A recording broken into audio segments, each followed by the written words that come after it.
So you want to be a jungler. You want to be the one who kills enemies before they notice you. Welcome to the best part of Smite. What's up guys, my name is Sloth and it was time to update my jungle guide as quite a few things changed since I created the last one. Let us start with the items.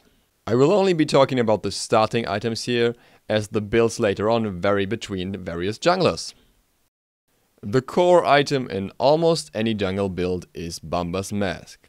Bumba's Mask allows you to deal more damage to jungle camps, heal when you kill jungle creeps, and also get the normal gold reward from a jungle camp when sharing it with a teammate. After that, the more offensive start is using a potion of physical might. I will later explain how to utilize that properly. For now, remember that this is the aggressive option to start with. Along with it, you will want some health and mana potions. The exact number is up to you. I recommend 2 each, but it depends on the jungler you take. If you have a mana heavy jungler, then you're dependent on the 2 blue potions. If you don't need that much mana, you can go for 3 or 4 green potions. Really depends on your playstyle as well. You can also opt for taking a ward before the game starts, place it close to the mid camps and go back to base, though I wouldn't necessarily recommend this for beginners. A more defensive option is opting for boots first. While getting a potion of physical might basically requires you to get an early kill, you're on the safe side when taking boots. It will allow you to get to a power spike as soon as you finish those off, which will be earlier than if you got red pot instead. While it takes away some of your early aggression and slows down your clear, you may want to buy some less pots with it, as you won't be fighting as much and just trying to safe farm the camps you can.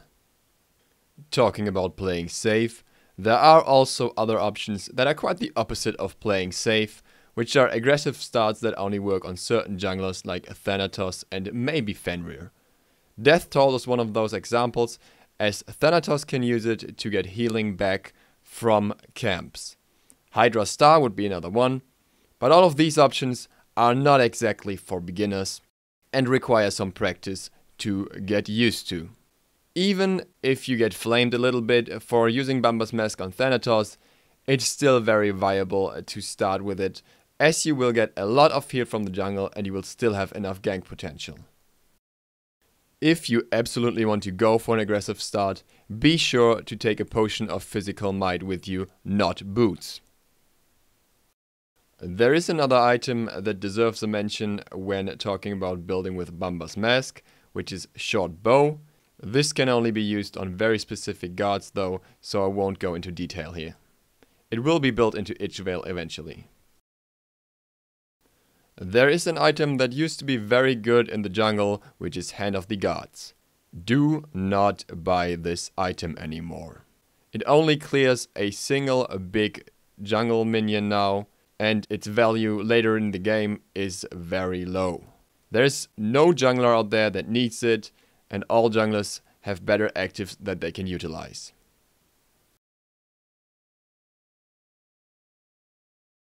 Let's take a look at the Conquest Map now.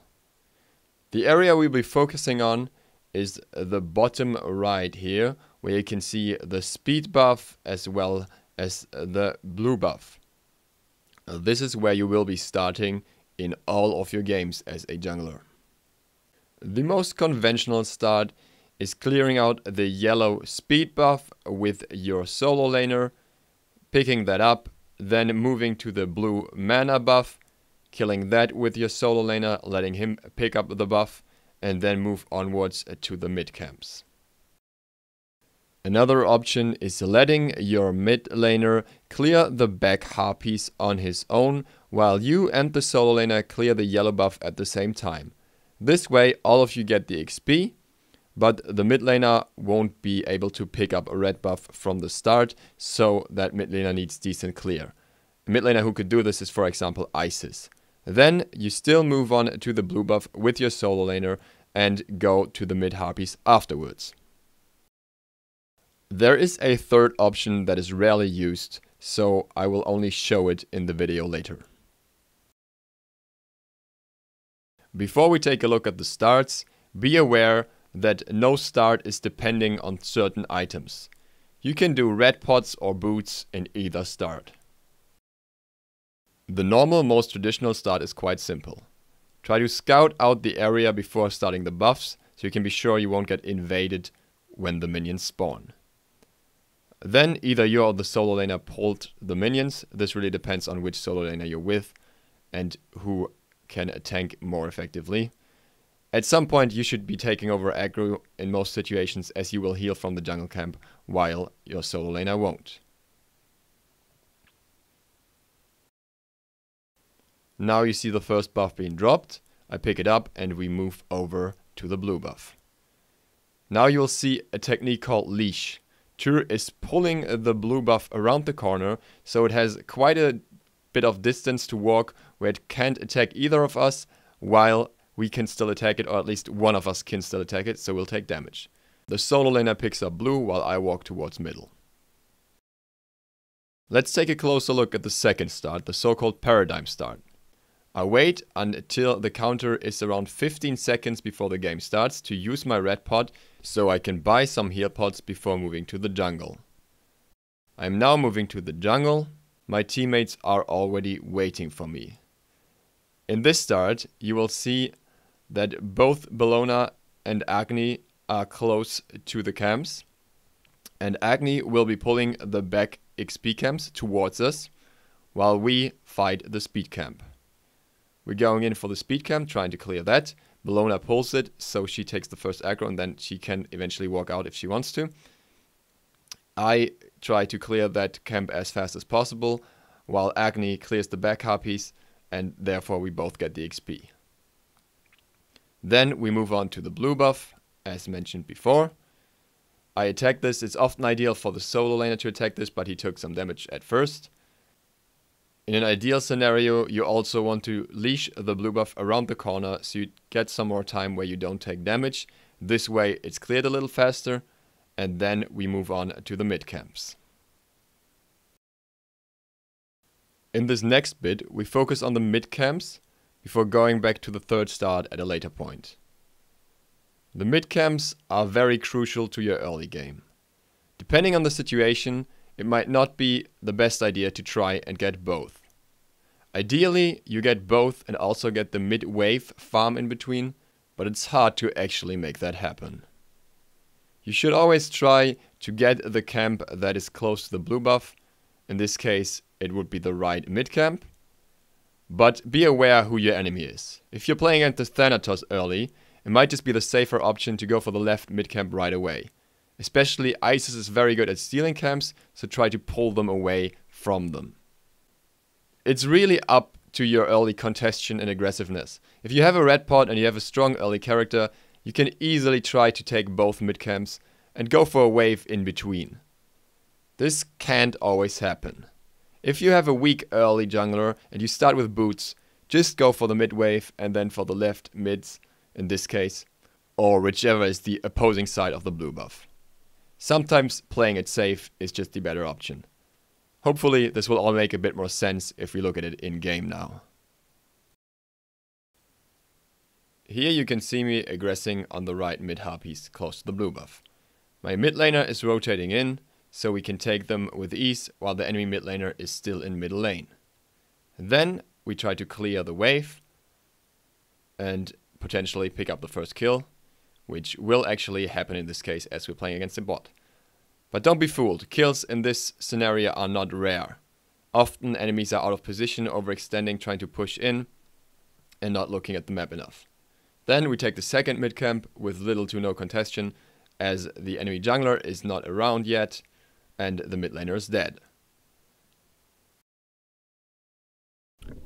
Things get a little easier from now on, and I don't really want to put set numbers because that depends on what you have done before and how you feel. What you need to do is clear out both of the back harpies and potentially the red buff if you haven't done that before. In between every camp, you probably have to go back to mid lane to clear a wave, so you don't miss out on XP and your tower doesn't take damage. In rare situations, you can do both the red buff and one of the back harpies, maybe if you manage to kill both the enemy jungler and the mid laner in an engagement. In most scenarios, the rotation would be clearing the mid wave, going to one of the back harpies, clearing the mid wave again, going to the other back harpy, and clearing the mid wave again. After that, you can rotate wherever you want. It takes a little longer to get to the left back harpies, so do that when mid lane is pushed up a little further. Once again, let's take a look at it in game. We're moving to the left back harpies first, as we already had the push, trying to clear them as fast as possible, but making sure that both of us get the XP, and then we move back to the mid lane. Here, we'll try to clear the wave as fast as possible as well, in order to get the XP. I do overaggress a little, be careful with that. In most situations, you want to stay behind the minions early. You see that I nearly go down there. It's enough, but I'll miss out on some XP this way. So try and play safer than I did here. And then you can see us moving for the back harpies. I'm intentionally waiting a little bit for Agni to close the distance, so we can both get all of the XP for all the back harpies. Then, as in this case, we haven't cleared the red buff yet, and we see that the mid wave is pushed up far enough for us to do it.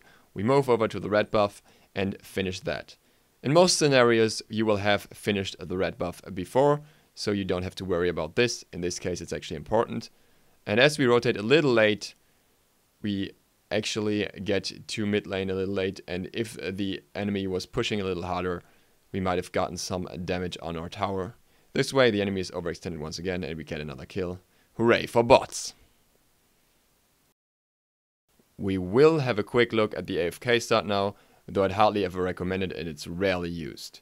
Here you see the mid laner, solo laner and jungler clearing out the blue camp together, so the solo laner gets into lane quite early. Then the mid laner and jungler move on to the yellow buff and kill that as fast as possible. Afterwards, they move towards middle, either trying to get some XP from the first wave or going straight for the right mid camp, either way going to the wave afterwards. When that is done, the usual rotation onto the left mids, mid lane, red buff and so on follows, but I really would not recommend this start in most situations unless you have an absolutely defined purpose for it and you know why you're doing it. After this very structured early, the routine becomes much easier. I call it gank, share, repeat.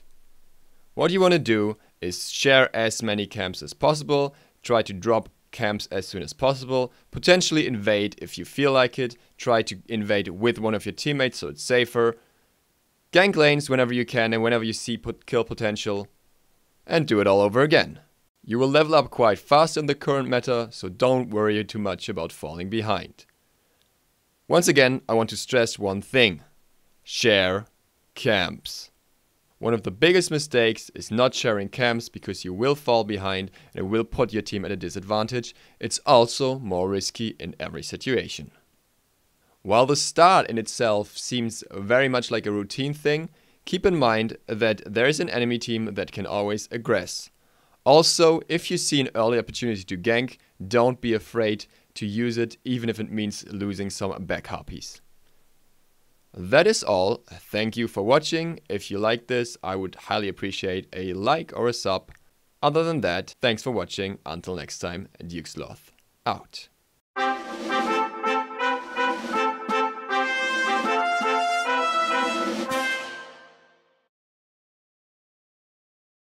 You will level out quite fast in the current meta.